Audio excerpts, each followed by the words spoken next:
జై Gurudeva Datta. Welcome to Om Datta channel. జై గురుదేవ దత్త. అవధూత చింతన శ్రీ గురుదేవ దత్త స్వామి మహారాజుకి జై. దత్త బంధువులందరికీ, ఆత్మ బంధువులందరికీ నమస్కారము. Welcome to our channel. మనము శ్రీ గురుదత్త ప్రభుల ఉపాసన మరియు ఉపాసన చేసే లాభాలు, కర్మ నిర్మూలన చేసుకొని మోక్షం పొందే విషయంలో వీడియోలు చేసుకొని పార్ట్ వైజ్గా చేసుకుంటున్నాం కదండి. అందులో భాగంగా ఈరోజు రెండో పార్ట్ ఉంటుందండి. వీడియోకి వెళ్దాము. దేవాలయంలో ఇలా ఇంట్లో పూజ చేయడం కుదరని వారు దత్తాత్రేయ స్వామి మందిరానికి వెళ్ళి స్వామికి పసుపు రంగు పూలను సమర్పించాలి. అలాగే స్వామికి నైవేద్యంగా పసుపు రంగు పండ్లను సమర్పించాలి. దేవాలయంలో ప్రశాంతంగా కూర్చొని దత్తాత్రేయ ప్రభుల చరిత్ర అయిన గురుచరిత్రను పారాయణ చెయ్యాలి. 5 కీలకం. గురువుకు 5 సంఖ్య ఎంతో కీలకం కాబట్టి నియమనిష్టలతో దత్తాత్రేయ ప్రభుకు 5 గురువారాలు పూజిస్తే సుఖ సంతోషాలు, ఆయురారోగ్యాలు, జ్ఞానం కలుగుతాయి.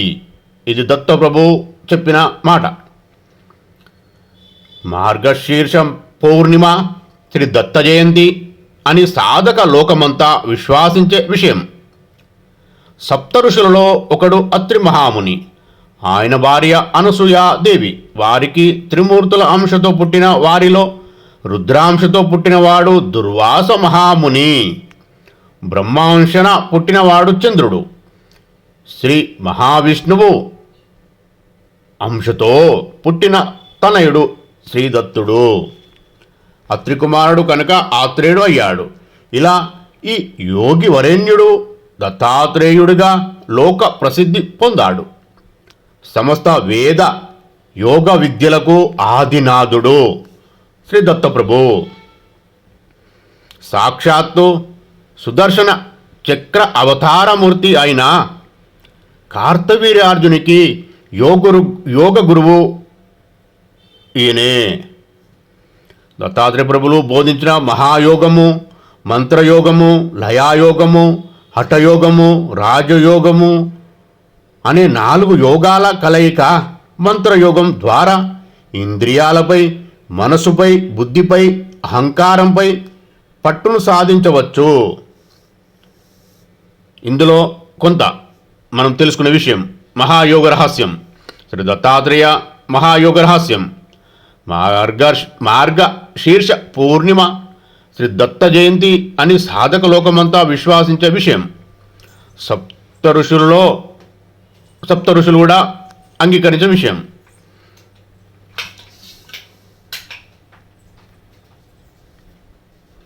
లయాయోగం ద్వారా అభిష్ట దేవతను దేహంలోని కాలి బొటన వేలు, ముక్కుకొన, కను బొమ్మల మధ్య భాగము, తల వెనుక భాగము వంటి ఏదో ఒక సాంకేత స్థానంలో ఉంచుకొని ధ్యానం చేసే విధానాన్ని సాధించవచ్చు. హఠయోగం ద్వారా మహాముద్ర, కేచరి ముద్ర, విపరీత కరణి, వజ్రోలి, మహాబంధం, జాలాంధరబంధం, ఉడ్డియానబంధం, మూలబంధములను సాధించవచ్చు. రాజయోగం ద్వారా యోగశాస్త్రంలోని అష్టాంగాలైన యామ, నియమ, ఆసన, ప్రాణాయామాది అంగాల్లో ప్రాణాయామమును మోక్షసిద్ధిలో ఎక్కువ ప్రాధాన్యమివ్వడం శ్రీ దత్త మహాయోగంలో గమనించాల్సిన విషయం. శ్రీ దత్త మహాయోగ ప్రాణాయామ ప్రక్రియలో పూర్వాంగంలో స్థలాన్ని ఎంచుకోవడం, ఆసన స్థితిని అభ్యాసించడం, రేచక, కుంభక, పూరక విధులను బాగా అభ్యసించడం, ఇడాపింగళ, సుషుమ్న మార్గాలను తెలుసుకొని వాటిలో ప్రయాణించడం. ఈ ప్రయత్నంలో ఇడా మార్గమున ఒకసారి పూరక, కుంభక, రేచకములను, పింగళ మార్గమున ఒకసారి పూరక, కుంభక, రేచకములను ఆచరించడం నేర్చుకోవాలి. దీనికి ఒక పూర్ణ ప్రాణాయామం అని పేరు.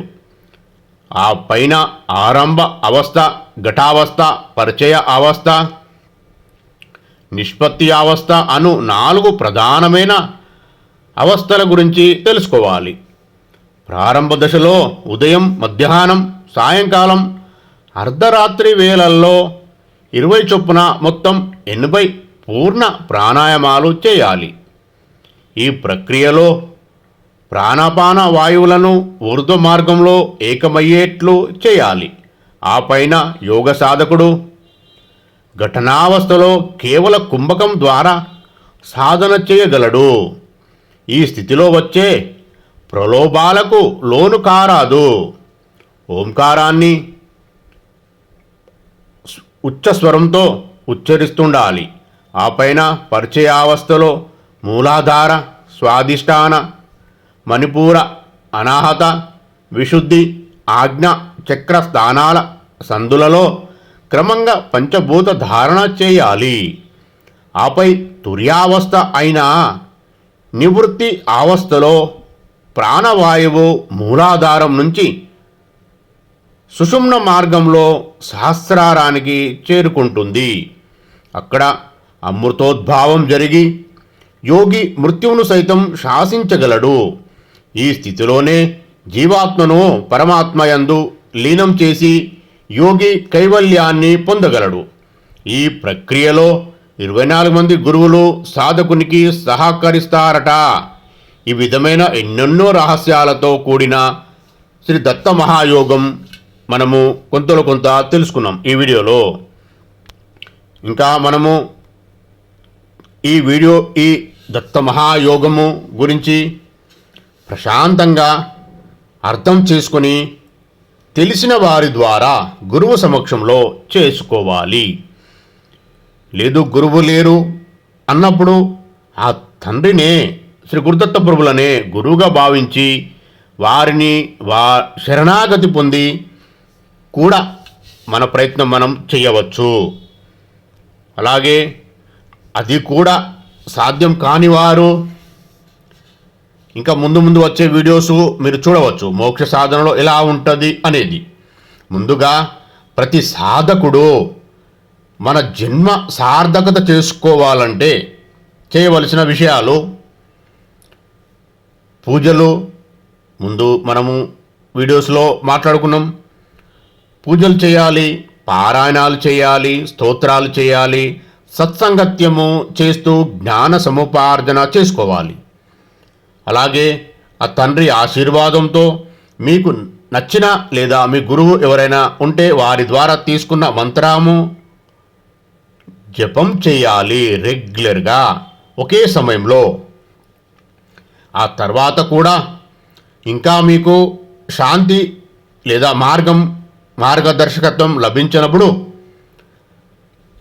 కర్మ నిర్మూలన కాలేదు అని అర్థం. అప్పుడు ఆ తీవ్రతను బట్టి, ఆ కర్మ తీవ్రతను బట్టి శ్రీ గురుదత్త ప్రభుల హోమము దీర్ఘకాలికంగా తప్పకుండా చేసుకోవాలి. అప్పుడు చేసుకున్నప్పుడు కర్మలో తగ్గి మీ జపఫలము మీకు శుద్ధి అయి లభించే అవకాశం ఉంటుంది ఆ తండ్రి ఆశీర్వాదంతో.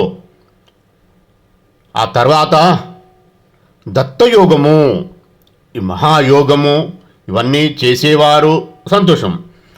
అంతకన్నా ఇంకా ముందుగా చేయవలసింది, అందరికీ ఒకేలాగా సాధనలు ఉపయోగపడకపోవచ్చు. ఈ దత్తయోగ సాధన కొంతలో కొంత ఎక్కువ మందికి అర్హత ఉంటుంది. ఆ తండ్రి ఇచ్చిన సమాచారంతో నేను తెలపడం జరుగుతున్నది.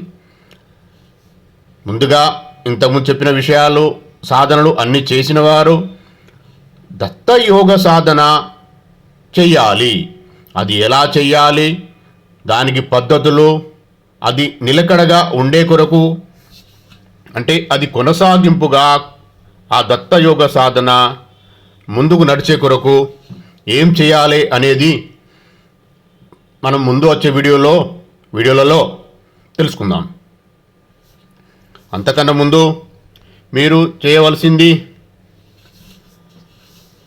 శ్రీ గురుచరితామృతము, శ్రీ గురుచరిత్ర పారాయణము ఎక్కువలో ఎక్కువ చేయాలి.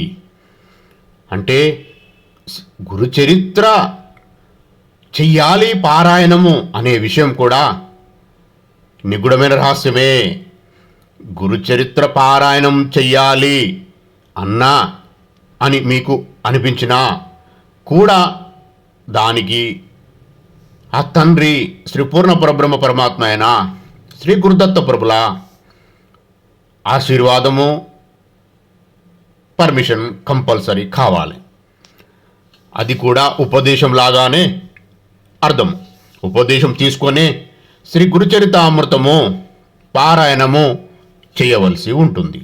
అప్పుడే ఆ గురుచరిత్రంలో ఉన్న విషయాలు అర్థమవుతాయి మీకు. అందులో మీరు చేసే సాధన మీకు ఉపయోగపడుతుంది. అందుకనే నేను చెప్పే విషయము నాకు తండ్రి చెప్పించిన విషయమే చెప్పడం జరుగుతున్నది. మీరు శ్రీ గురుదత్త ప్రభుల పాదుకల దగ్గర లేదంటే వారినే మీ ఇష్టదైవాన్నే దత్తప్రభు అనుకొని వారి ముందు గ్రంథం ఉంచి, తండ్రి పర్మిషన్ ఇవ్వండి నాకు, నేను చేస్తా తండ్రి, నాకు తోచినంత వరకు నేను చేస్తా అని నియమాలు పెట్టుకోకుండా, ఎలాంటి నియమాలు లేకుండా నాకు తోచినంత వరకు నేను చేస్తా తండ్రి అని ఆ తండ్రి దగ్గర పర్మిషన్ తీసుకొని దానినే ఉపదేశంలాగా భావించి పారాయణము మొదలుపెట్టాలి. అది ఒక మంచి గురువారం రోజు చూసుకొని ముందుగా ఖచ్చితంగా ప్రతి గురుచరిత్రలో శతనామావళి ఉంటుంది. శతనామావళి చదివిన తర్వాతనే పారాయణము చేయాలి. నాకు తండ్రి శ్రీ గురుదత్త ప్రభులు చెప్పిన విషయము, శతనామావళి చదివి ఏ నియమాలు లేకుండా ఒక సాధనలాగా చెయ్యాలి అని చెప్పిన విషయం ఏంటంటే, రోజు 2 పేజీలు మాత్రమే